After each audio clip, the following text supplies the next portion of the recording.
আসলে ওনার ভাইয়ের জন্য উনি শাস্তি পাওয়ার কোনো প্রশ্নই ওঠে না। কারণটা হলো ওনার ভাইয়ের অপরাধের জন্য তো ওনার ভাই দায়ী, এবং এখন যে সরকার আছে, অন্তর্বর্তী সরকার ডক্টর ইউনূসের অধীনে, এটা আমার মনে করি একটা জনগণের সরকার এবং নৈতিকতার উপর ভিত্তি করে সরকার।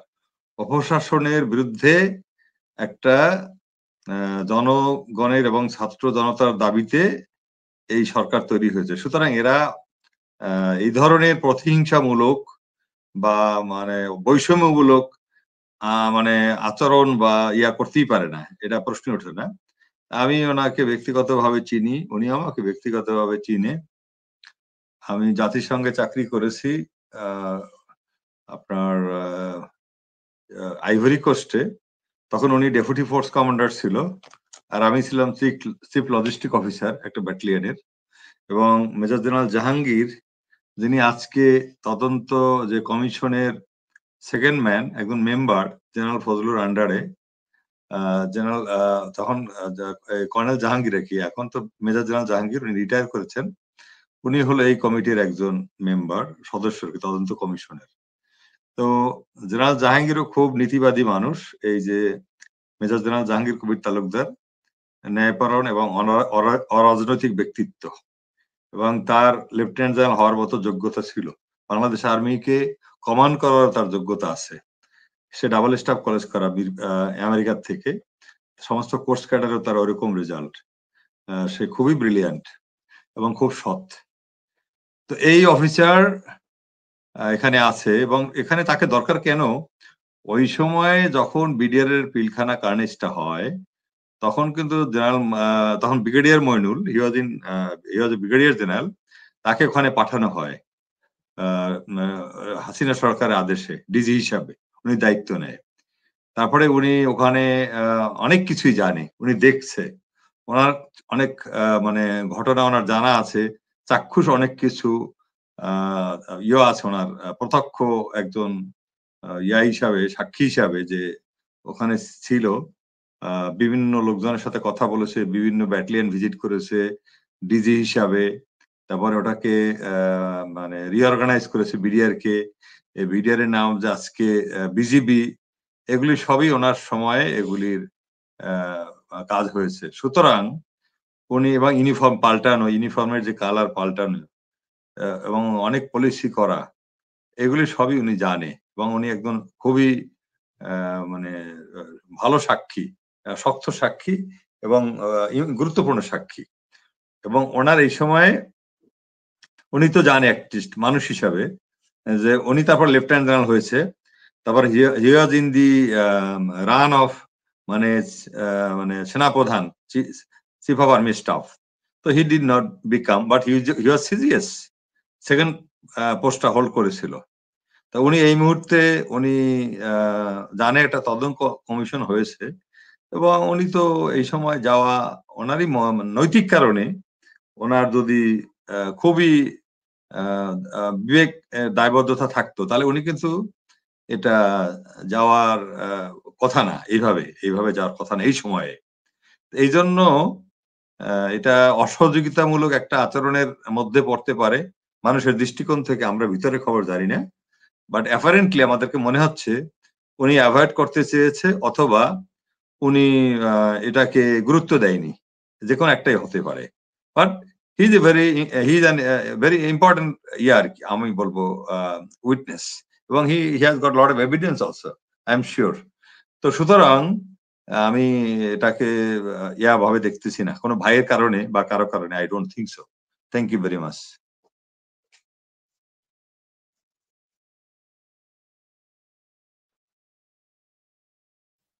কলিমুল্লাহ স্যার, আপনি কি মনে করেন সে কি তার ভাইয়ের কারণে শাস্তি পাচ্ছে কিনা? ধন্যবাদ। জেনারেল মইনুলের পরিবারকে আমি 3 জেনারেশন ধরে চিনি।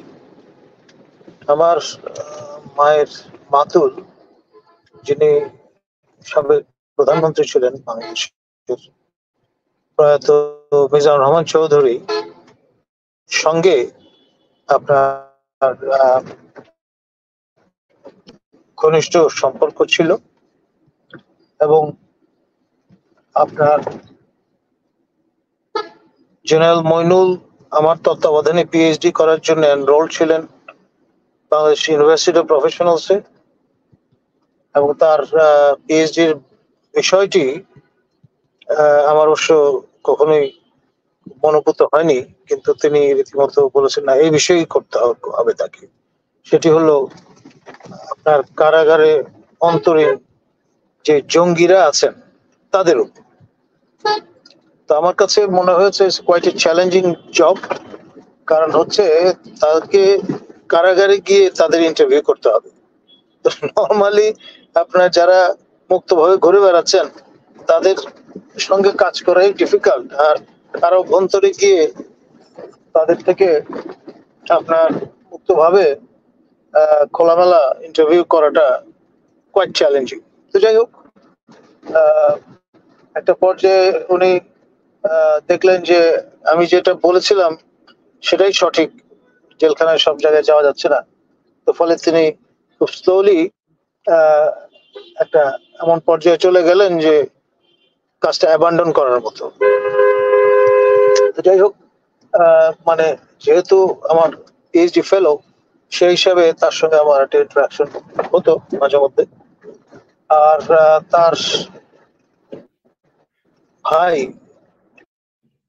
ছিলেন চিফ জাস্টিস বিচারপতি তোফাজ্জলুল ইসলাম। তাকে আমি দীর্ঘদিন ধরে চিনতাম নানান কারণে। হচ্ছে বাংলাদেশের পুরনো একটি এনজিও, নাম মানবিক সাহায্য সংস্থা এমএসএস। এমএসএস এর আমি নির্বাহী পরিষদ সদস্য ছিলাম, এবং সেই প্রতিষ্ঠানের সদস্য ছিলেন জাস্টিস মহোদয় এবং তার বিদুষী স্ত্রী হুমায়রা ইসলাম, যিনি পরবর্তীতে শক্তি ফাউন্ডেশন গঠন করেন। হুমায়রা ভাবিকেও আমি দীর্ঘদিন ধরে চিনি। আর এর পাশাপাশি তার আরেক ভাই আতিকুল ইসলাম, যিনি আপনার ঢাকা উত্তরের মেয়র ছিলেন, তাকেও আমি অনেকদিন ধরে চিনি, যেহেতু আমি লোকাল গভর্নেন্স নিয়ে কাজ করি। একজন স্থানীয় সরকারের একটি টিয়ার হচ্ছে এই সিটি কর্পোরেশন, তার ইলেক্টেড একজন আপনার মেয়র হিসেবে আমাদের তার সঙ্গে একটা ইন্টারাকশন ছিল। তো যাই হোক, নানান ভাবে, এবং তাদের রুটস হচ্ছে কুমিল্লায়, দাউদকান্দি, ওটাও আরেকটা কারণ। মানে আমাদের যেহেতু বৃহত্তম কুমিল্লায় আমার রুটস, সে কারণে তার সঙ্গে সংশ্লিষ্টতা। আর এর পাশাপাশি তিনি গ্রিন ইউনিভার্সিটির রেজিস্ট্রার হিসেবে যোগ দিয়েছিলেন আফটার রিটায়ারমেন্ট। সেখানেও নানান রকমের ঘটনার কথা আমার মনে আছে। তো যাই হোক, তাকে আমরা আমাদের এশিয়ান এইজের সূত্র চিনতাম, এবং নানান ভাবে ইন্টারাকশন হতো। স্পোর্টস বিষয়ে তার উৎসাহ ছিল। আর এর পাশাপাশি তিনি খুব অকুতোভয় একজন মানুষ, এবং খুব ব্লান্ট প্রকৃতির মানুষ। যা কিছু চিন্তা করেন তা বলে ফেলেন, মানে কোন রকমের ডিপ্লোম্যাটিক নাইসিটি আশ্রয় নেওয়ার পক্ষপাতী তিনি কখনোই ছিলেন না। ফর এক্সাম্পল, গ্রিন ইউনিভার্সিটির রেজিস্ট্রার হিসেবে যখন দেখলেন যে ইউজিসির একটা টিম আসবে, তিনি তার মিলিটারি যে আপব্রিঙ্গিং, সেই দৃষ্টিকোণ থেকে তাদেরকে রেড কার্পেট রিসেপশনের ব্যবস্থা করলেন, ফুল টুল ফ্লাওয়ার বুকে এগুলো নিয়ে রিসিভ করার যখন ব্যবস্থা করেছেন, তারা এসে বিষয়টা তাচ্ছিল্য করেছিলেন যে এগুলোর তো কোনো দরকার নেই। তো ওগুলো দেখে শুনে তাৎক্ষণিকভাবে তিনি নির্দেশ দিয়েছিলেন সবগুলো গুটিয়ে ফেলো, সরিয়ে ফেলো, দে ডোন্ট ডিজার্ভ ইট। মানে এরকম একজন ব্যক্তিত্ব তিনি। অর্থাৎ মানে আপনি যে you play according to the tune, সেরকমের ব্যক্তি তিনি নন। এবং খেয়াল করে দেখেন, তিনি এবং তার স্ত্রী, তারা ছেলে মেয়েদের দেখতে যাবেন কানাডায়, এই নিরিখে একটি স্ট্যাটাস দিয়ে বসেছেন মানে জেনারেলদের সার্কেলে। ফলে সেভাবে বিষয়টা লিকড হয়, এবং যারা তাকে অপছন্দ করেন কিংবা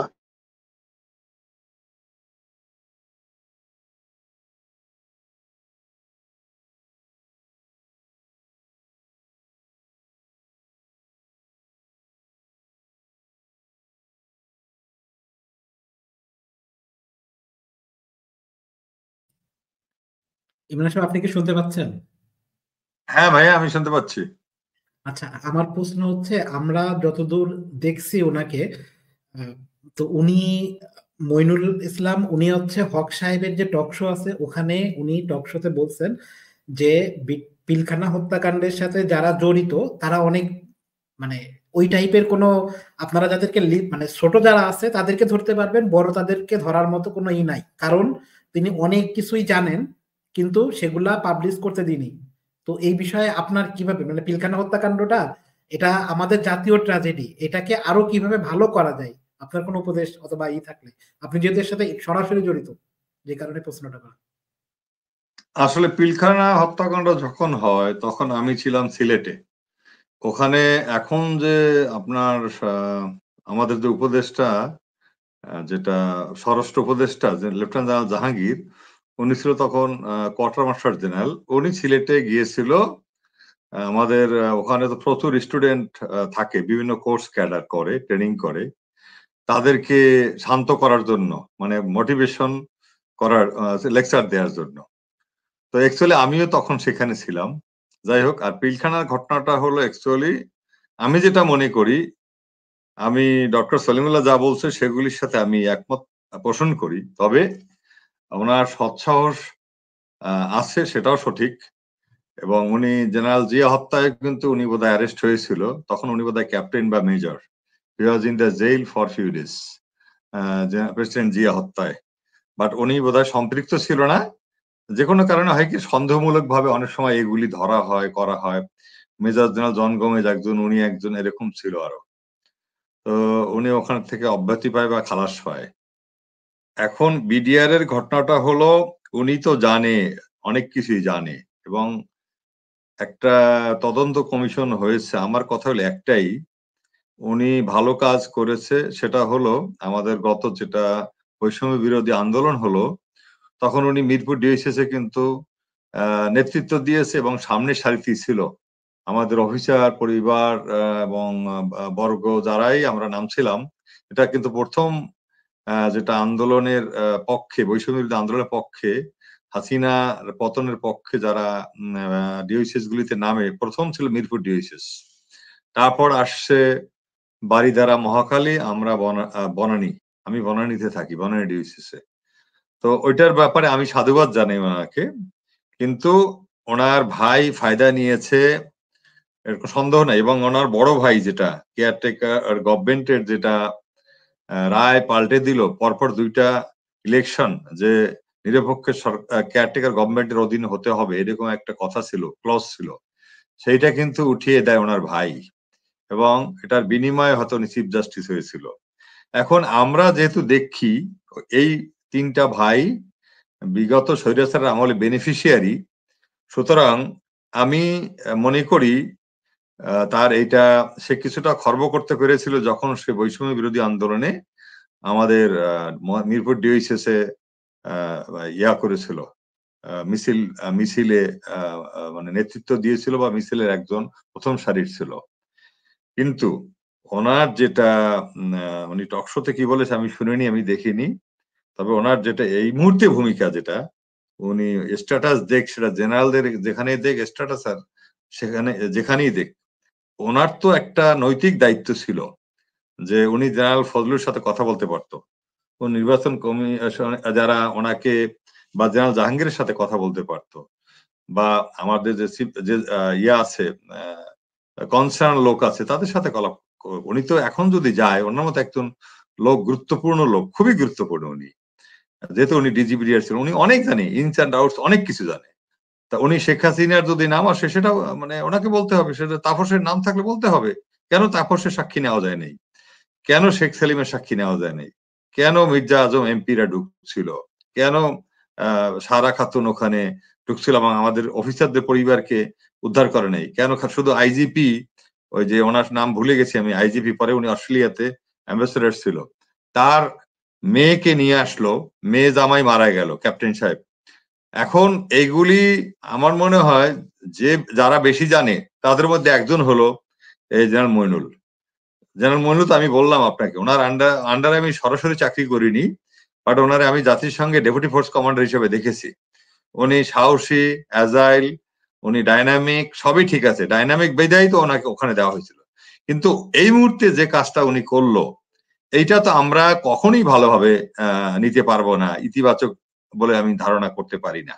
কারণটা হলো ইজ ভেরি ইম্পর্টেন্ট। এটা এই যে তদন্ত কমিশনটা একবার হলো, সেটাকে বাতিল করা হলো, নোট অফ ডিসেন্ট দেওয়া brigadier general Nasir, brigadier Hasan Nasir হল SSC 4, ওনার জুনিয়র, যে এটার মানে তদন্ত কমিটির হেড ছিল লেফটেন্যান্ট জেনারেল জাহাঙ্গীর। ওটাকে শেখ হাসিনা স্বৈরাচারের আমলে সেটাকে করা হলো। অনেক কিছু তথ্য আপনি দেখবেন, আপনি সুমন নামে একজন মেজর আছে দেখবেন, অনেক অফিসার আমাদের যারা ওই সময় ওই তদন্তের সাথে জড়িত ছিল, লেখালেখিতে ছিল, তারা দেশ থেকে পালিয়ে গেছে, তাদেরকে DGFI ধরে নিয়ে আসছিল, জেলে ঢুকিয়েছিল, মানে অনেক কিছু। তা এখন আমাদের অফিসারদের চাকরি গেল, এত অফিসারদের চাকরি গেল BDR এর মানে হত্যার প্রতিবাদ করায় সেনাকুঞ্জে আমাদের ক্যান্টনমেন্টে যখন হলো। ওনার cadet lieutenant general Ferdous, lieutenant general Hasin, lieutenant colonel Ferdous, lieutenant colonel ওনার নাম হলো যাই হোক আমি ওনার নামটা ভুলে গেছি, জায়েদ। এরা প্রচুর officer lost their job, lost their rank, they are humiliated in uniform. এই BDR এর হত্যার ব্যাপারে প্রতিবাদ করায়, এটা নিয়ে কথা বলা, এটা নিয়ে আলোচনা করায়, এবং মিথ্যা মামলা দিয়ে অনেক অফিসারকে ধরা হলো, লগেরিয়াতে আনা হলো, তারপর তাদেরকে জেলে পাঠানো হলো বিনা বিচারে, কোনো FJCM ছাড়া, কিচ্ছু হয় নাই তাদের। তো এইগুলির ব্যাপারে ওনার চেয়ে কে বেশি জানে? কারণ উনি একজন পলিসি মেকিং এর লোক, উনি ওই লেভেলের লোক, উনি রাষ্ট্রীয় পর্যায়ে, ফরমেশন পর্যায়ে, হি নোজ এভরিথিং এইসব ব্যাপারে, সিদ্ধান্ত কখন কোথায় কিভাবে হয়েছে। তো এইগুলি ওনাকে তো বলতে হবে। উনি আর কবে বলবে? এখন তো এতটুকু সৎসাহস ওনার থাকা উচিত। উনি সারা জীবন, ওনার ভাই যদি বিতর্কিত, ওনার দুটো ভাই বিতর্কিত, এখন উনি এই কাজটা করে তো উনিও বিতর্কিত হয়েছে। এবং উনি এখানে কোনোভাবেই এই সময় ওনার আমি মনে করি এই ছুটিতে যাওয়া বা বেড়াতে যাওয়া প্রশ্নই ওঠে না, ওনার উচিত নেই। আপনি জানেন বনানী DOCS আমাদের হলো এখানকার সভাপতি ছিল DOCS এর হলো Molla Fazle Akbar, lieutenant Molla Fazle Akbar. He was in DGFI, he ran away. মানে 5 তারিখে হাসিনা যখন পালিয়ে যায়, সে 5 তারিখে বা 6 তারিখে সে পালিয়ে যায়। সে ছিল মানে এই BDR হেডকোয়ার্টারে, মানে DGFI হেডকোয়ার্টার, DGFI। এখন এরকম যদি সবাই পালিয়ে যায়, তাহলে তথ্য পাবে কার কাছ থেকে? তারপরে মেজর জেনারেল খালেদ, উনি সেকেন্ড লং এর, উনি ছিল মিরপুর DOCS এর চেয়ারম্যান, সভাপতি বলে, উনিও চলে গেছিল, উনি আবার আসছিল, আবার বোধহয় চলে গেছে। এখন সবাই যদি শুধু পালিয়ে থাকে, এরকম পালিয়ে থাকলে তো আসল আমার তথ্য পাওয়া যাবে না। এখন ওনারা তো মানে সিনিয়র মানুষ, ওনাদেরকে অনেক অভিজ্ঞতা। এটার বাংলাদেশ আর্মিটাকে ধ্বংস করার জন্য ইন্ডিয়া যে একটা পরিকল্পনা করেছিল, সেইটা তো ওনাদের মুখ দিয়ে বের হতে হবে। এত ভয় করলে তো চলবে না। এখানে তো ছাত্র জনতা, বাংলাদেশের মানুষ এক হয়ে গেছে। ইন্ডিয়ান সেন্টিমেন্ট আমরা অনার করি, কিন্তু ইন্ডিয়া বাংলাদেশের বিরুদ্ধে কাজ করবে, আমার ভাই ব্রাদারকে মারবে। ওনারই তো ক্যাডেট মারা গেছে অনেক, লেফটেন্যান্ট জেনারেল মইনুলের ক্যাডেট ছিল ওখানে অনেক, যারা মারা গেছে। সুতরাং আমার মনে হয় এতটুকু সৎসাহস, এতটুকু ওনার বিবেক, বা ওনার যতটুকু বলেন, আমি বলবো না, উনি বহুত জানাশোনা মানুষ, বহুত জ্ঞানী লোক, লেখাপড়া জানে প্রচুর, এবং ভেরি প্রফেশনাল ম্যান। উনি he is maker of officer, BMA তে ছিল platoon commander, very good appointment. সবাই প্লাটুন কমান্ডার হতে পারে না। তো এই মানুষটা কি করে PSC করা, NDC করা, AWC করা, এত কিছু ডিগ্রিধারী লোক, সে কেন এই মুহূর্তে তদন্ত কমিশন, মানে অনেক কাঠখড় পুড়িয়ে এই তদন্ত কমিশন করা হলো জেনারেল ফজলুর আন্ডারে। এবং জেনারেল জাহাঙ্গীর তো আমি বললাম, মেজর জেনারেল জাহাঙ্গীর তারই ছাত্র, তারই ক্যাডেট, তার আন্ডারে চাকরি করেছে, জাতিসংঘে করেছে, এবং তার ক্যাডেট তার হাতে গড়া। সুতরাং কোনো ইন্ডাস্ট্রি তো আর হবে না, উনি তো সাক্ষী দিবে। তো সত্য কথাটা বলতে সাক্ষী দিতে কেন কষ্ট? উনি তো আর জড়িত না এগুলির সাথে। আমার কথা হইলো, আমি ধরি মাছ নাসুই পানি শাসা করে রানী, এই পলিসি নিলে তো হবে না। তার বাংলাদেশ আর্মিতে শ্রদ্ধা আপনি পেয়েছেন, সম্মান পেয়েছেন, সবকিছু পেয়েছেন। বাংলাদেশ আর্মি এত 57 জন অফিসার মারা গেল, আর আপনি একটা তদন্ত কমিশন হলো, এই সময় আপনি চলে যাবেন, এবং অনির্দিষ্টকালের জন্য কেউ জানে না কবে আসবেন। তা এগুলি তো হতে পারে না। তো সুতরাং আমি এটা পজিটিভলি নিব না। এটা যেটা ওনাকে এখন যতদিনে এই তদন্ত শেষ না হবে, সবকিছু শেষ না হবে, he should not leave this country. কোনোভাবে ওনাকে যেন দেশ থেকে যেতে দেয়া না হয়। বৃহত্তর কুমিল্লায় আমাদের রুটস, সেই কারণে মানে বংশানুক্রমিক ভাবেই একটা সংযোগ ছিল, সেটা আমি আগে উল্লেখ করেছি। আর একাডেমিক একটা সম্পর্ক তার সঙ্গে ছিল অ্যাজ এ সুপারভাইজার। আর সামাজিক ভাবে বিভিন্ন ভাবে ওনার বাকি দুই ভাইকে আমি চিনতাম, সেই কারণে তার সম্পর্কে একটা সম্যক ধারণা আমার বরাবরই ছিল। এবং যেটা আমাদের ইমরান স্যার বললেন যে তার ব্যক্তিত্ব, তার স্টাইল অফ টকিং, তার স্টাইল অফ ডিলিং, তার মধ্যে কোনো অতিশয়োক্তি নেই, সঠিকভাবেই তিনি চিত্রিত করেছেন। এবং আশা করি তিনি তার যে অবস্থান এবং তার যেই জ্ঞান এই বিষয়ে, সেটি যদি জেনারেল ফজলুর রহমানের নেতৃত্বে যেই কমিশনটি গঠিত হয়েছে তার সঙ্গে যদি তিনি খোলামেলা ইন্টারাকশনে যান, তাহলে কমিশন উপকৃত হবে বলে আমার ধারণা। ধন্যবাদ। ইমরান ভাই, আমাদের একটা প্রশ্ন আছে। আমরা যে সময় বাইরের থেকে দেখছিলাম পিলখানা হত্যাকাণ্ডের সময়, অবিনাশ পালিওয়াল তিনি তার রিপোর্টে বলতেন যদি সেই সময় বিডিআর এবং পুলিশ যদি পিলখানার মধ্যে ঢোকার চেষ্টা করত, ভারত সরাসরি সেনাবাহিনী পাঠাতো। আপনি কি মনে করেন, এটা কি সত্য কিনা? আচ্ছা, এটা পাঠাতো একটা হলো ভবিষ্যতের কথা। তো ভারত পাঠাতো তো কি হতো, আমরা কি আঙ্গুল চুষতাম? আমাদের সেনা প্রধান, আমাদের বিমান বাহিনী প্রধান, নৌবাহিনী প্রধান, এরা তো সব আমাদের শেখ হাসিনার, স্বৈরাচার শেখ হাসিনার ডিসপোজালে ছিল। তাদেরকে 2 থেকে 2.5 ঘন্টা করে হয়েছিল। শোনেন, আমার কথা হলো কি হতো না হতো পরের কথা। অবিনাশ পাল আর যত পালি যত কিছু বলুক, দিস ইজ আওয়ার কান্ট্রি। আর যে চুক্তি বলে, শেখ হাসিনার বঙ্গবন্ধুর সময়ের একটা চুক্তি আছে, সেটা হলো শেখ পরিবারের নিরাপত্তার জন্য তারা ইন্টারভেনশন করতে পারবে, এরকম একটা চুক্তি আছে আমার জানা মতে। ঠিক আছে, এখন আমাদের কথা হলো এটা হলো আমাদের আভ্যন্তরীণ ব্যাপার ছিল। এখন এটা ভারতের কমান্ডো ক্যাট ছিল বা অন্য কে ছিল, সেগুলি আমরা মানে ধোয়া আসা, এখনো ক্লিয়ার না। আমরা হিন্দি ভাষায় কথা বলেছে, আপনি জানেন ক্যাপ্টেন তানভীর নূরের ওয়াইফ বলেছে 3 জনকে সে হিন্দি ভাষায় কথা বলতে শুনেছে, 3 জনকে। এরকম আরো রিপোর্ট আছে। তারপরে আপনি জানেন আমাদের আরেকজন অফিসার, মেয়ে অফিসার, ওর নামটা আমি ভুলে গেলাম, ও ক্যাপ্টেন ছিল তখন, হলো ইঞ্জিনিয়ার্স এর অফিসার। তো ইঞ্জিনিয়ার্স এর অফিসার যখন ওখানে যায় ইঞ্জিনিয়ার্স ব্রিগেড থেকে, তখন সে দেখে যে ওখানে যে এটাকে বলে আপনার একটা বলে অস্ত্রকে ক্যারি করার জন্য একটা কাপড়ের থাকে, এটাকে আমরা বলি মানে একটা চেইন ইয়ার কি ফিতার মতো। তা আমরা এইটাকে, ওটা বাংলাদেশি ছিল না দেখতে। তারপর যে অস্ত্র ছিল সে অস্ত্রটাও বাংলাদেশি টাইপের অস্ত্র না। বাংলাদেশে আমরা যে অস্ত্র ব্যবহার করি সেটা ভিন্ন ধরনের অস্ত্র ছিল, গোলাও ভিন্ন ছিল। সুতরাং এগুলি দেখে ওই ক্যাপ্টেন এটার ব্যাপারে, তখন সে এটা মিডিয়াতেও আসছে, আপনি দেখবেন, she talked about this, she raised this point, এবং she was harassed, humiliated in this army by our authority, some concerned people, গোয়েন্দা people, DGFI এর লোকজন। এখন তাকে থামিয়ে দেওয়া হয়েছে। কেন সেই কথা বলেছে, এটা কেন বলতে গেছে? That captain was, she had to leave the job. ওই ক্যাপ্টেন মেয়েটা যে আমাদের, ও কিন্তু বুয়েটে চান্স পেয়েছিল এবং ও আইবিএ তে চান্স পেয়েছিল। ও সবকিছু ফেলে দিয়ে আর্মিতে আসছিল। তো পরে he left the job, she left the job. এখন সে একটা ইউনিভার্সিটিতে টিচার, তার হাজবেন্ডও ছিল এয়ারফোর্সে। তো তাদেরকে এত করা হয়েছে, ডিস্টার্ব।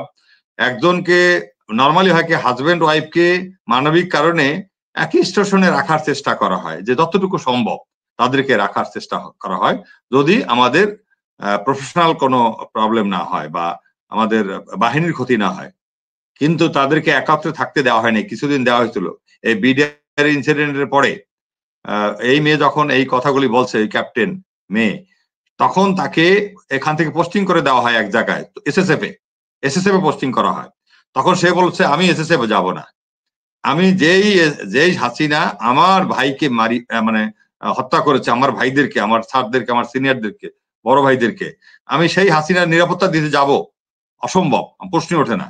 তখন তার তখন পোস্টিং ক্যান্সেল করা হয় এবং তখন এমএস ছিল মেজর জেনারেল মাহবুব হায়দার খান, এমএস ব্রাঞ্চে মাহবুব হায়দার খান। তো মাহবুব হায়দার খান তাকে ডেকে তখন তাকে টেলিফোন করেছিল, তাকে বলেছিল তোমাকে তো একটা ভালো পোস্টিং দিলাম, তুমি ওখানে যেতে চাচ্ছ না কেন? তখন সে বলছে না স্যার আমি ওখানে যাব না। তখন তার পোস্টিং ক্যান্সেল করে বুঝিয়ে তাকে আবার আরেক জায়গায় দেওয়া হয়। সে বলছে সেখানেও সে যাবে না, ফাইনালি সে চাকরি ছেড়ে দেয়। এই শেখ হাসিনার জন্য, এই স্বৈরাচারের জন্য আমাদের শুধু 57 জন অফিসার ভাই বোন যায়নি, আমাদের পরিবারের সদস্যরা গিয়েছে, আমাদের অনেক শারীরিক লাঞ্ছনা হয়েছে আমাদের অনেকের। সুতরাং আমাদের অনেক অফিসার বাধ্য হয়েছে চাকরি করতে অন্যায়ভাবে। একটা অফিসার, ওর নাম ক্যাপ্টেন রুহুল সম্ভবত, he did commando in America, সেখানে সে ফার্স্ট হয়েছে বিদেশি স্টুডেন্টদের মধ্যে, খুবই ব্রিলিয়ান্ট, সাহসী, র্যাবে ছিল। ও ঢুকে গিয়েছিল এবং 6 জন না 7 জনকে ধরে ফেলেছিল, না জানি 13 জনকে, এই যে বিডিআর সৈন্য যেটা নিউ মার্কেটের পিছনে গেটটা এখানে। এবং ওকে কেন সে ওদেরকে ধরতে গেল, কেন অ্যারেস্ট করলো, মানে তারপরে তাকে এবং তার সাথে আরো কয়েকজনকে চাকরিচ্যুত করা হয়, টর্চার করা হয় ডিজিএফআই তে বিভিন্ন ধরনের। তো এইগুলি আপনার সবই জেনারেল মইনুল জানে, লেফটেন্যান্ট জেনারেল মইনুল জানে, এবং লেফটেন্যান্ট জেনারেল মইনুল খুব ভালোভাবে জানে। তো সুতরাং ওনার এই মুহূর্তে এই যে একটা কাজ করলো, এটা খুবই একটা বিতর্কিত কাজ করছে। এটা কোনোই উনি পোস্ট দেখ, স্ট্যাটাস দেখ, যাই দেখ, ওনারা মনে করে এটা খুব হালকা ব্যাপার। ওনারা যত হালকা ভাবে নিয়েছে, আমরা তো হালকা ভাবে নেইনি। এবং আপনি জানেন গত বৈষম্য বিরোধী আন্দোলনে সবচেয়ে বেশি ভূমিকা রেখেছে লেফটেন্যান্ট কর্নেল অ্যান্ড বিলো, আর আরো যদি স্পেসিফিক বলি মেজর অ্যান্ড বিলো। সুতরাং আমাদের যারা লাল টেপ, রেড চিন্দি, সাদা লাল ফিতা বলে, লাল ফিতা, যারা লাল ফিতা পরে কাঁধে, এরা কেমন যেন আপোষ করে ফেলে, একটা পর্যায়ে কম্প্রোমাইজ করে ফেলে। এখন আপনার কাছে ভাই, আপনি তো সব পেয়েছেন দুনিয়াতে, লেফটেন্যান্ট জেনারেল হয়েছেন, সেনাপ্রধান হন নাই, হয়তো সেনাপ্রধান হওয়ার যোগ্যতা ছিল, কিন্তু আপনার মরাল কারেজ থাকা উচিত ছিল। আপনার there is something call ethics, there is something call ethical values. এটা তো খুবই শেখানো হয় বিএমএ তে, অনার কোড, কত কিছু আপনারাই করেছেন। মেজর জেনারেল ইব্রাহিমও করেছে অনার কোড, এবং উনি নিজে অনার কোড ঠিক রাখে নাই। এখন ওনাদের যদি এইরকম প্রবলেম হয়, তাহলে আমরা কার কাছ থেকে শিখবো, কি শিখবো? ওনাদের উচিত সৎ সাহস প্রদর্শন করা সময় মতো। হ্যাঁ, ওনাকে আমি মিরপুরের যে আন্দোলনটা হয়েছে বৈষম্য বিরোধী আন্দোলনে, এটার জন্য আমি ওনাকে খুবই মানে কৃতজ্ঞ, আমার সাধুবাদ জানাই। কিন্তু উনি যেটা এখন করলো, এটাকে আমি মোটেই মানতে পারি না, এবং এটাকে আমি নেতিবাচক ভাবেই নিব। এটা আলটিমেট মোটিভ ছিল টু অ্যাভয়েড দি কোর্ট, আমার কাছে এটা মনে হচ্ছে। সুতরাং আমি মনে করি মানে এটা ওনার ভাইয়ের যেটা ভূমিকা আমি আপনাকে বললাম, যেটা চিফ জাস্টিস ছিল এবং কেয়ারটেকার গভর্নমেন্টের যেটা ছিল, রায় ছিল, সেখানে লেখা ছিল যে পরপর 2টি ইলেকশন পরবর্তী সেটি কেয়ারটেকার গভর্নমেন্টের মানে আন্ডারে করা যেতে পারে বা করা হোক, এরকম বলা হয়েছিল। কিন্তু সেটাকে ওনার বড় ভাই যেটা চিফ জাস্টিস, সে এটাকে ডিলিট করে দেয়, এটাকে ঠিক আছে। সুতরাং ওনার ভাই, আরেক ভাই যে আতিক সাহেব, উনি মেয়র ছিল, উনি মেয়র থাকা অবস্থায় উনি কিভাবে মেয়র হয়তো আমরা জানি, এবং এটা ওনার শুধু দোষ না, এটা স্বৈরাচারের দোষ, কারণ স্বৈরাচার সিস্টেম এরকম করছে। এখন ওনার মেয়েকে উনি এখানে হিট অফিসার করেছিল, হিট অফিসার, এবং বাংলাদেশে হিট অফিসারের ইতিহাস ওনার ভাই করছে প্রথম, আতিক সাহেব। এবং ওনার মেয়ে কত টাকা বেতন পেত আপনি খোঁজ নিয়ে দেখবেন, কত টাকা বেতন পেত, কত টাকা তাকে সম্মানী দেওয়া হতো। এখন হিট অফিসারের কাজ কি শুধু একটা ট্রাকে করে ওয়াটার বাউজারি করে পানি নিয়ে যাবে, রাস্তায় ফেলবে আর স্প্রে করবে, এই হিট অফিসারের কাজ? তো সুতরাং ওনাদের লোভ খুব বেশি। যতই আমার ভাই যেটা বলছে কলিমুল্লাহ ভাই, I have all the respect, কিন্তু এই যে আমাদের এত লোভ, আমাদের যে সবকিছু পেতে হবে, সব জায়গায় আমার ভাই থাকবে, মানে আমার ভাই চিফ জাস্টিস হতে হবে, আমার ভাই সেনাপ্রধান হতে হবে, আমার ভাই মেয়র হতে হবে, আমার মেয়ে কিংবা হিট অফিসার হতে হবে, এই কনসেপ্টে আমি মনে করি যারা এরা খুবই সেলফিশ। এই ধরনের লোক শুধু আমি খাবো আর ঘুমাবো, আর জাতির কাছে কোনো। ধন্যবাদ। দেখুন, আসলে আন্ডার কোন সার্কামস্টেন্সে যে আমাদের জেনারেল মইনুল চলে যাচ্ছিলেন, সেটা আমার কাছে রীতিমতো মানে রিকনসাইলেবল না। তার হাসিনা বিরোধী আন্দোলনে তিনি নেতৃত্ব দিয়েছেন, সবাইকে অবাক করবেন। আই ওয়াজ রিয়েলি সারপ্রাইজড যে এরকম ফোর্থকামিং একটা অবস্থান তিনি নেবেন।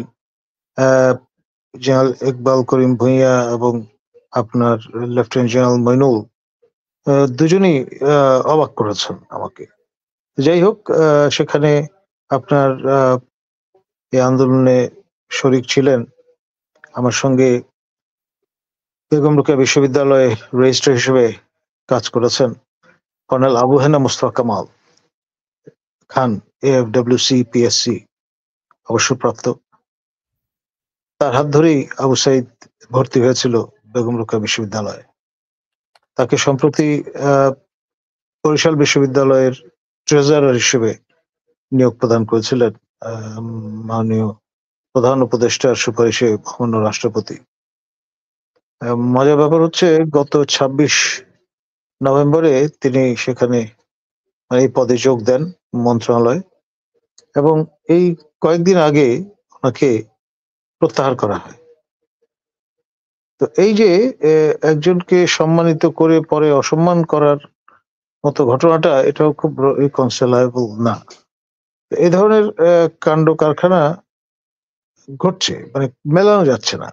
সেজন্যই মনে হচ্ছে যে আমরা এমন একটা অস্থির সময়ের মধ্য দিয়ে যাচ্ছি যে কোনো কিছু হদিশ পাওয়া, তল পাওয়া, ওই যে রঘুনাথের গল্পে যেরকম ছিল, এক বাও মেলে না দুই বাও মেলে, এই বাও আর মেলানো যাচ্ছে না। ধন্যবাদ। ইমরান ভাই, আপনার কাছে একই প্রশ্ন, যে প্রশ্নটা হচ্ছে শুধু কি আমাদের পলিটিশিয়ান যারা, শেখ হাসিনা তো আসলে খারাপ, আমরা তার কথা বাদই দিলাম, শুধু কি তারাই দায়ী? আমাদের যে গোয়েন্দা সংস্থাগুলো আছে তারা কি পিলখানা হত্যাকাণ্ডের জন্য দায়ী না? তাদেরকে কি অ্যারেস্ট করা হয়েছে? আচ্ছা, আমি পিলখানা হত্যাকাণ্ডের সময় ডিজিএফআই ছিল লেফটেন্যান্ট জেনারেল মোল্লা ফজলে আকবর। আমি আপনাকে বলছি, উনি কিন্তু শেখ হাসিনার পতনের পরে উনি পালিয়ে গেছে, দেশ ছেড়ে চলে গেছে। তবে একটা জিনিস কি দেখেন, ওনাদের মানে দুনিয়াতে শাস্তি কিন্তু হয়ে গেছে। ওনার ক্যান্টনমেন্টে ওনারা এত উপরে মানে র্যাঙ্কের মানুষ, এত পদমর্যাদা এবং এত পাওয়ার ছিল, এবং ওনাদেরকে এখন পালিয়ে বেড়াতে হয়। এইটা হলো সবচেয়ে দুঃখজনক। এবং আপনি বিশ্বাস করবেন, এই বনানী ডিউসেসে ওনাকে মনে হয় অধিকাংশ মানুষই ওনাকে অ্যাভয়েড করতো। কারণটা হলো ওই বিডিআর ইনসিডেন্ট। বিডিআর ইনসিডেন্টের রোলটার জন্যই ওনার প্রতি আমাদের অনেক অভিমান, ক্ষোভ, রাগ, এবং আমি এটা ঘৃণার মধ্যেই এখন চলে গেছে আমি বলতে পারি। কারণটা হলো উনি জানতো, এবং যখন বিডিআর হেডকোয়ার্টারে ঘটনা ঘটে তার 2 দিন আগে ওখানে ডিজিএফআই ঢাকা ডেড কমান্ডারের লোক গিয়েছিল, একজন মেজর সাহেব গিয়েছিল। আমি, তার নাম হলো major Taimur Tohidul Kabir, is my coursemate. আমি আমারটাকে নাম বললাম। যখন লিফলেট গুলি ছাড়া হয়, বিডিআর যে সমস্ত লিফলেট ছাড়ে এই 25 তারিখের আগে, সেই লিফলেট গুলি কিন্তু দেওয়া হয়েছিল ডিজিএফআই হেডকোয়ার্টার দেওয়া হয়েছিল, এবং ডিজি বিডিআর কে দেওয়া হয়েছিল, ওখানে দেওয়া হয়েছিল। ওখানে গোয়েন্দা সংস্থা ইনচার্জ ছিল তখন হলো lieutenant colonel incharge first long এর, তাকে দেওয়া হয়েছিল। তারা পাত্তা দেয়নি, গুরুত্ব দেয়নি, কেউ গুরুত্ব দেয়নি। সুতরাং আর পরবর্তীতে যেটা মোল্লা ফজলে আকবর, হ্যাঁ আপনি হয়তো আন্ডার এস্টিমেট করতে পারেন, আপনি গুরুত্ব না দিতে পারেন, হয়তো আপনার ভয়াবহতা বোঝেন নাই, ভাবেননি, এটা হতে পারে। কিন্তু যখন ঘটনা ঘটলো বা ঘটতেছে, তখন মোল্লা ফজলে আকবর কোনো অ্যাকশন নেয় নাই, বা কতভাবেই তো অ্যাকশন নেওয়া যায়। ব্রিগেডিয়ার হামিদ, ব্রিগেডিয়ার হাকিম ছিল, ওনার বাড়িও কুমিল্লা, ব্রিগেডিয়ার আব্দুল হাকিম, উনি ছিল 46 ব্রিগেড কমান্ডার। তো ওনাকে পাঠানো হয়েছিল রেস্কিউ করতে। আজকে যে সেনাপ্রধান ওয়াকার, জি ওনাকেও আমি চিনি, ওনার সঙ্গে ইন্টারঅ্যাক্ট করেছি 111 এর সময়। হ্যাঁ, উনিও তখন প্রমোশন জোনে, সামনে মুলা ঝুলানো, ওনাদের সামনেই আমরা বলতে পারি, we don't talk to them, hardly we talk to them, we avoid them. কারণ আমার সিনিয়র বড় ভাই, ওনাদেরকেও তো আমি বিত্ত শ্রদ্ধা করতে পারবো না, ভিতর থেকে আমরা তাদেরকে অনেকটাই মানে মনে মনে ঘৃণা করি। কারণটা হলো, যে কোনো লিগাল আদেশ শোনেন, কোনো মিউটিনি হলে বা কোনো কার্নেজ হলে, যে কোনো কিছু হলে দেশ এবং জাতির স্বার্থে, মানুষের জীবন রক্ষার্থে আপনি রাইট ডিসিশন নিতে পারেন। You did not to get the order from your superior আর সিনিয়র। এ মেজরই জানাফ, এ ক্যাপ্টেনই জানাফ। শোনেন, যদি এটা এই প্রভিশন না থাকতো, আজকে আমাদের সামরিক অফিসারদেরকে আইনি সক্ষমতা পাওয়ার দেওয়া হয়েছে, ম্যাজিস্ট্রেসি পাওয়ার দেওয়া হয়েছে। ঠিক আছে, কেন? রাষ্ট্রের স্বার্থে, দেশের স্বার্থে, শৃঙ্খলার স্বার্থে। তা আমাকে বাংলাদেশ আর্মি MBML আমাকে অথরাইজ করেছে যে আই ক্যান ডু, আমি অ্যাজ অ্যান অফিসার, এবং যেই অফিসার গুলি পিলখানার মধ্যে ঢুকে গিয়ে লোক BDR কে ধরে নিয়ে আসছে, ঠিক আছে, এবং তারা জীবন বাজি রেখে বিউপি থেকে চলে গেছে, MIS থেকে চলে গেছে। মেজর জিয়া একটা আছে 41st লং কোর্সের VSU type sort of murder, সে এখনো লুকিয়ে আছে। তো তাকে সে এই BDR এর বিদ্রোহের ব্যাপারে কথা বলেছিল এবং সরকারের বিরুদ্ধে সে অবস্থান নিয়েছিল, এবং সে ভারতের যে আমাদের এখানে গোয়েন্দা সংস্থা র কাজ করে DGFI তে, এই তথ্য সে বের করেছিল, সে জানতো, সে জেনে গেছিল। তো তারপর তাকে খবর দিয়েছিল আসার জন্য সাভার থেকে, কিন্তু সে আসেনি, পালিয়ে যায়। এরপরে সে আসেনি, কারণ সে আসলে তাকে গুম করে ফেলতো, মেরে ফেলতো। এইরকম ভয় ছিল। তা যাই হোক, সে এখনো জীবিত আছে আলহামদুলিল্লাহ। সেও অনেক তথ্য দিতে পারবে, এই জিয়া, মেজর জিয়া, যেটা ওর কোর্সের শর্ট অফ বানার এবং BSU টাইপ। তো মানে BSU বা শর্ট অফ বানার একটা অফিসার এমনি হয় না, অলরাউন্ডার টাইপ, যাদের শুধু মেধাবী হলে বাংলাদেশ আর্মিতে শর্ট অফ বানার বা BSU হয় না। মানে সেটা পেতে হলে তার অলরাউন্ডার হতে হয়। তাকে অনেক আছে খুব ব্রিলিয়ান্ট, বোর্ডে ফার্স্ট হওয়া, কিন্তু দেখা যায় সে শর্ট পায়নি। ঠিক আছে, হয়তো গোল্ড মেডেল পেয়েছে কিন্তু শর্ট পায়নি, এরকম আছে। বাট যে শর্টও পায়, গোল্ড মেডেলও পায়, সে কিন্তু extra ordinary, there is no doubt. সেই জিয়াকে টার্গেট করা হয়েছিল। তো এখন আমি বলবো যেটা, যে আপনার যেটা প্রশ্নের আমি উত্তর আমি কমপ্লিট করতে পারছি কিনা আমি জানি না। আমার কাছে মনে হয় আমাদের মইনুল স্যারের উচিত, আমি ওনাকে আপনাদের মাধ্যমে, উনি যদি যেহেতু এগুলো শোনে, দেখে, টকশো করে, উনি আমি ওনাকে অনুরোধ করব, বিশেষভাবে অনুরোধ করব, স্যার যেন সম্পূর্ণ ভাবে সহযোগিতা করে এবং যত প্রকার তথ্য আছে, মানে মাগো আমায় দেখা কি বলে জুজুবুরির ভয়, হাসিনার, আর আমার হাসিনার ভয় এখন আর করার কিছু নাই। যে আমার ভয়ে ভীত, যে দেশ থেকে পালিয়ে গেছে, মানে সে ভাবছিল তাকে ইন্ডিয়া উদ্ধার করবে। ইন্ডিয়াকে সে অজিত দোভালকে বলেছিল বাংলাদেশে অ্যাটাক করতে, আপনি জানেন, এখানে অ্যাটাক করতে বলছিল তাকে, এবং নিরাপত্তা উপদেষ্টা সে, এবং তারা মিটিংও করেছিল ওখানে। তারপর ভারতে যাওয়ার পরও সে বলেছিল অ্যাটাক করতে। তো এই হলো হাসিনা।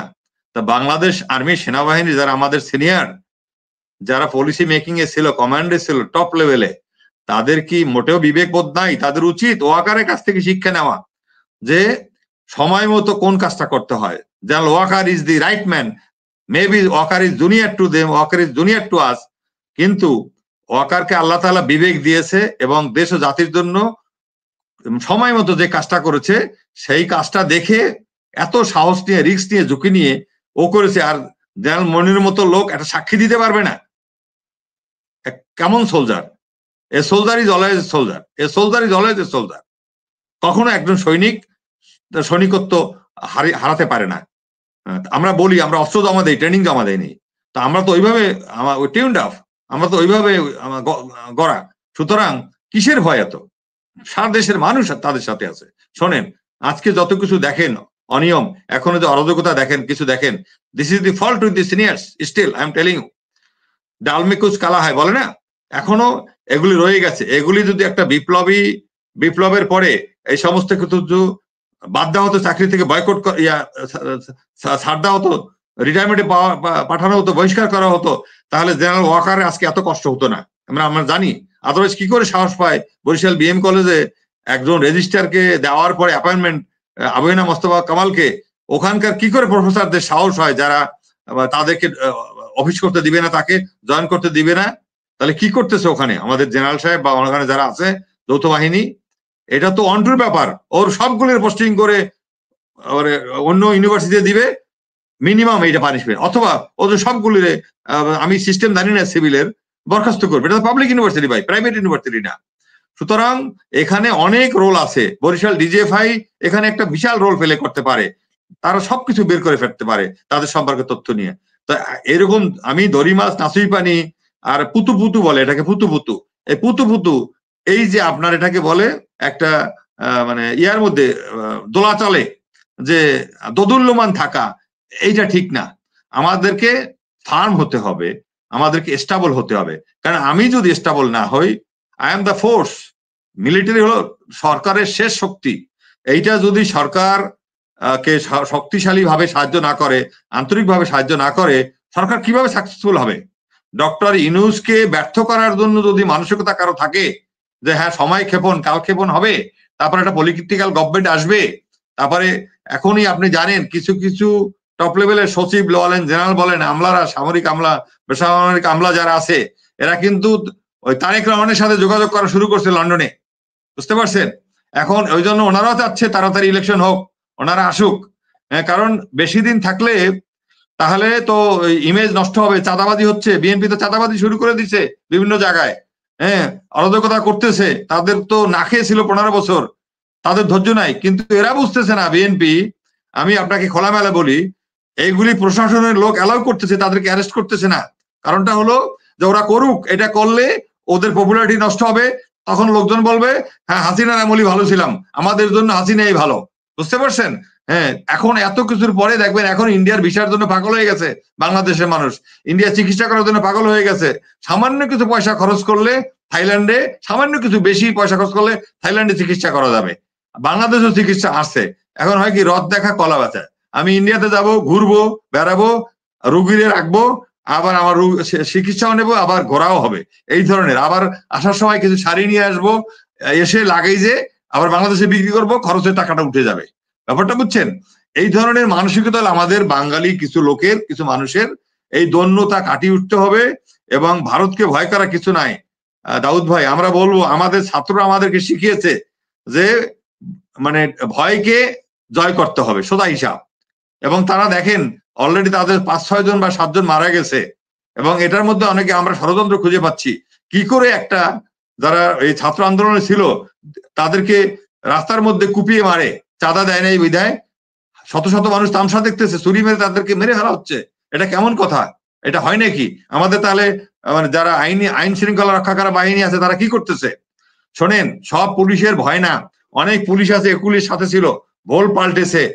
কেউ ছিল বরগুনা, তাকে ঢাকা আনা হয়েছে, কেউ ছিল কক্সবাজার, তাকে ঢাকা আনা হয়েছে। তা কক্সবাজার কি তারা ছাত্রদের বিরুদ্ধে কাজ করে নাই? নারায়ণগঞ্জে করে নাই? বরগুনায় করে নাই? সুতরাং অল আর ক্রিমিনাল, 19% ক্রিমিনাল। যেগুলো এখন ভোল পাল্টেছে, ভালো হওয়ার চেষ্টা করতেছে।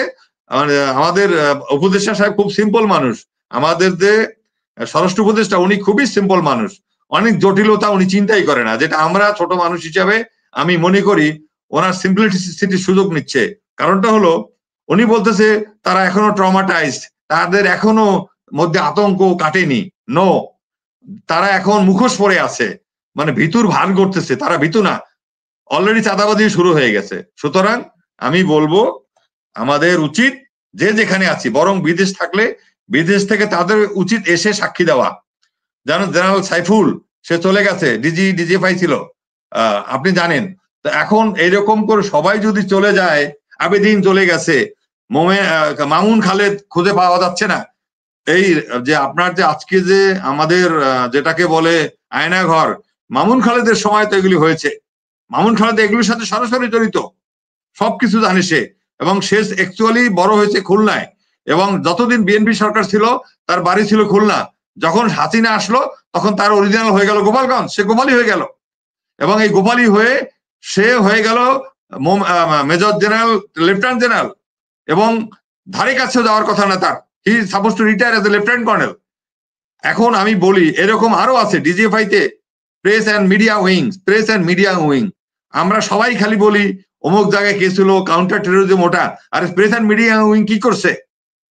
নিরীহ মানুষকে ধরে, নিরীহ লোকজনকে ধরে তাদেরকে জঙ্গি বানিয়েছে, এবং পেপারে সেটা মানে ছাপানোর জন্য প্রেসার দিয়েছে। প্রথম আলোকে, ডেইলি স্টারকে, খালি প্রথম আলো আর ডেইলি স্টারকে দোষ দিলে হবে না, এখানে ডিজিএফআই বিশাল একটা রোল প্লে করেছে। ডিজিএফআই আমাকে 30 তারিখে 30শে জুন আমাকে ধরতে আসছিল, আপনি জানেন বরগুনা ডিওসিএস পরিষদে কি কারণে ফিরে গেছে আমি জানি না, বিকজ তাদের বিরুদ্ধে যে কথা বলবে, সত্য কথা বলবে, তাকে ধরে নিয়ে যাব। এইটা তো হতে পারে না। এটা কি ভারতের করতরাজ্য নাকি, অঙ্গরাজ্য নাকি? এখন এটা স্বাধীন বাংলাদেশ। কিছুদিন হয়তো আমরা জিম্মি ছিলাম, এখন আমরা জিম্মি না, এখন আমরা স্বাধীন। সুতরাং এখন সমস্ত যারা আমাদের ভাই ব্রাদার আছে, বড় ভাই ছোট ভাই যে যেখানে আছে, যে সেক্টরে থাকুক, যে যা সত্য জানে বিডিআর সম্পর্কে, বিডিআর হত্যার সম্পর্কে, সেগুলি তারা এসে বলে দেওয়া উচিত, সাক্ষী দেওয়া উচিত, আমাদের কমিশনকে সহযোগিতা করা উচিত। এটা আমাদের নৈতিকতা, এটা আমাদের বিবেকের ধারণা হওয়া উচিত। এটা আমাদের দেশাত্মবোধের এটা একটা প্রমাণ। এটা আমরা যে দেশপ্রেমিক, আমরা যে দেশকে ভালোবাসি, এটা তার প্রমাণ। এটা আমাদেরকে স্বাক্ষর রাখতে হবে এখানে হাজির হয়ে। ধন্যবাদ ভাই। এই যে ঘটনাটি, এটি একটি কালো অধ্যায় আমাদের ইতিহাসে, এবং এর একটা রিড্রেস জরুরি। আজকে সকালে দীর্ঘক্ষণ আমি ইন্টারাক্ট করেছি আমাদের যে কমিশনটি গঠিত হয়েছে তার চেয়ারম্যান, আমাদের সাবেক বিডিআর প্রধান পদুয়া হিরো জেনারেল ফজলুর রহমান স্যারের সঙ্গে, এবং তাকে আমরা বলেছি যে আপনি সময় নিয়ে এই বস্তুনিষ্ঠতার সঙ্গে আপনার তদন্ত কাজ সম্পন্ন করবেন, এবং এই নিরিখে, এই লক্ষ্যে সর্বরকম সহযোগিতা আমাদের সিভিল সোসাইটির পক্ষ থেকে আপনি পাবেন। এবং তিনি জানিয়েছেন যে বিজিবি সদর দপ্তরে বা ওই প্রেমিসেসে, পিলখানায় তিনি তার সচিবালয় স্থাপন করবেন এবং অনতিবিলম্বে কাজ শুরু করবেন।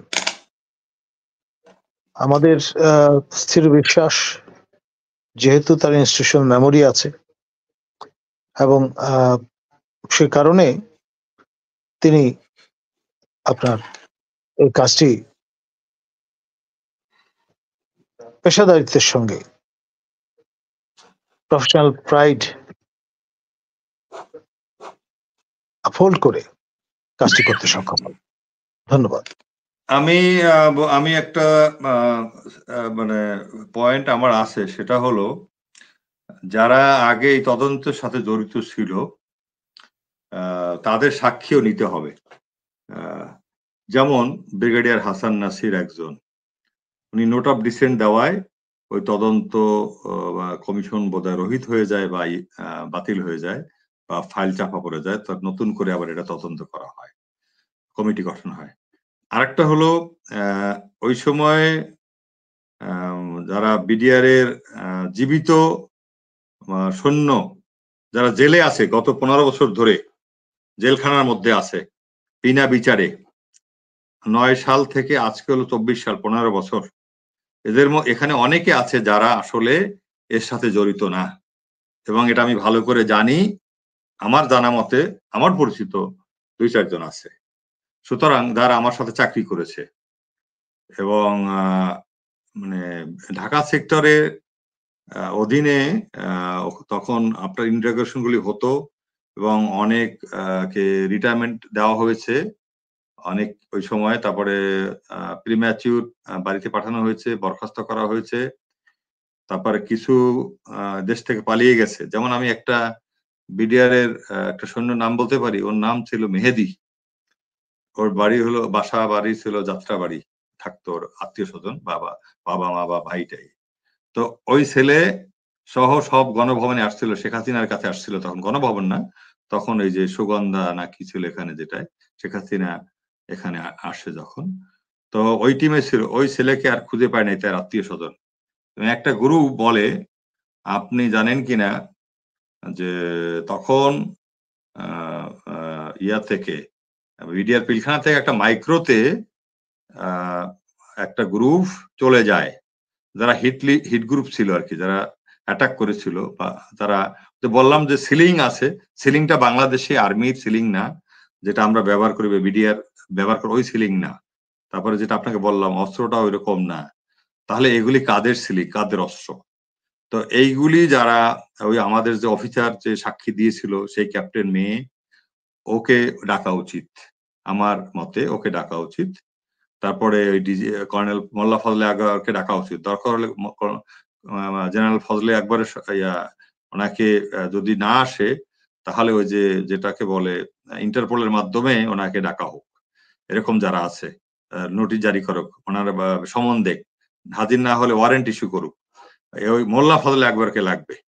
তারপরে হাসিনা তো এখন আসবে না, হাসিনাকে যদিও আমরা চেয়েছি, বাংলাদেশ গভর্নমেন্ট চেয়েছে ডিপ্লোম্যাটিক ইয়েতে একটা চিঠি দিয়েছে, নোট ভার্বাল দিয়েছে তাকে প্রত্যন্ত হস্তান্তর করার জন্য।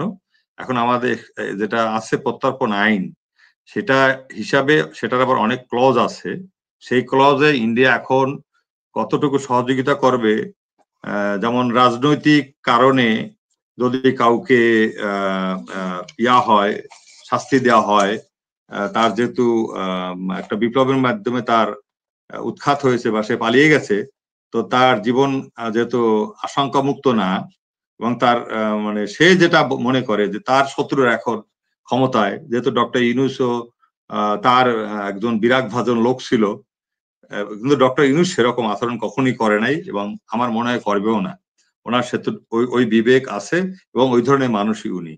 তবে ছাত্ররা এবং যারা জনতা এবং যারা সাফার করেছে, মায়ের ডাকের যেমন একটা এনজিও আছে, প্রতিষ্ঠান আপনি জানেন, এরা তো কখনো তাকে মাফ করতে পারবে না।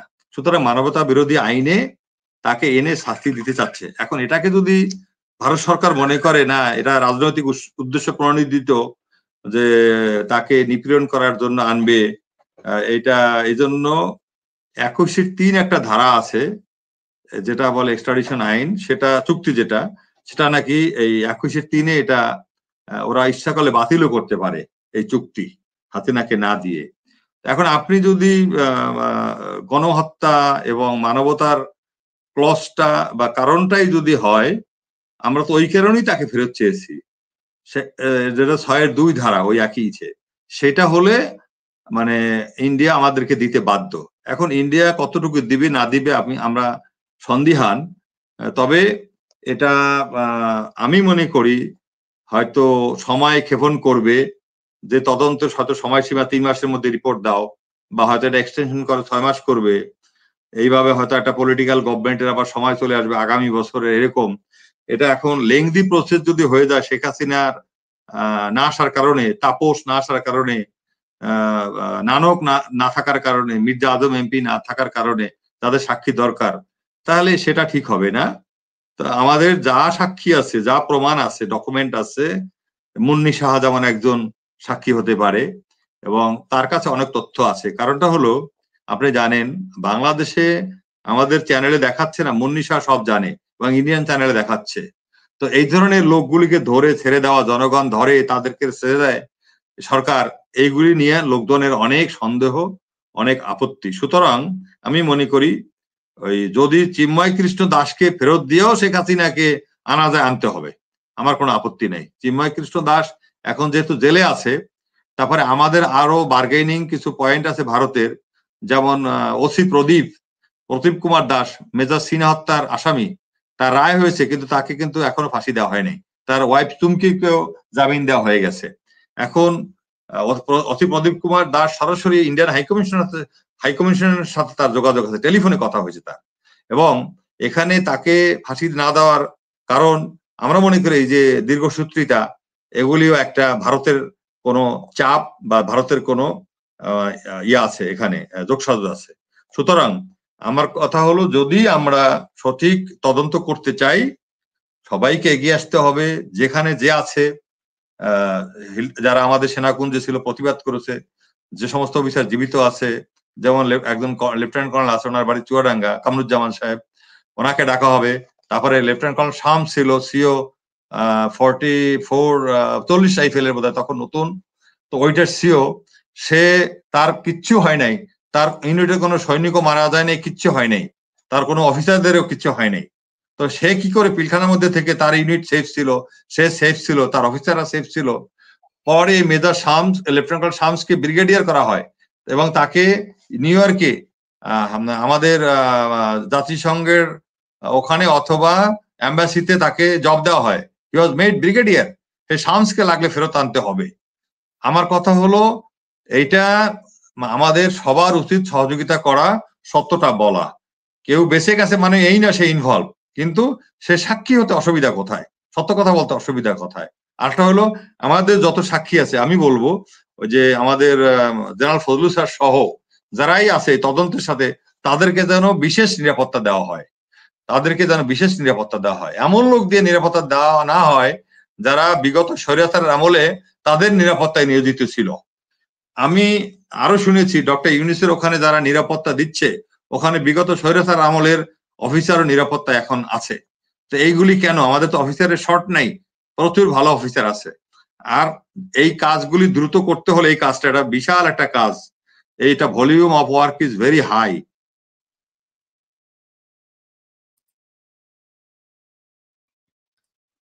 ইমরান ভাই, এটা মনে হয় আবার সমস্যা দেখা দিচ্ছে।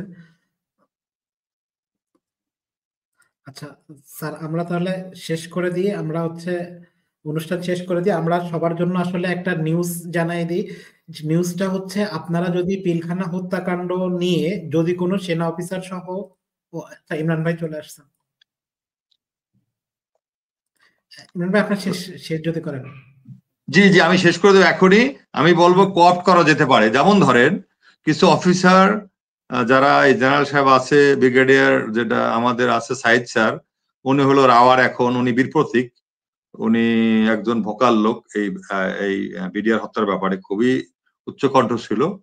তা ওনার মতো কিছু লোক যেহেতু আনছে, আমরা আশাবাদী। আর কোঅপ্ট করা যেতে পারে, যেমন বিডিআর যারা ওই সময় ছিল, চাকরি করেছে, বাংলাদেশ আর্মিতে আছে, সহযোগিতার জন্য তাদেরকে আনা যেতে পারে ওনাদের কাজে দ্রুততা, গতি আনার জন্য। ধন্যবাদ ভাই, ধন্যবাদ সবাইকে।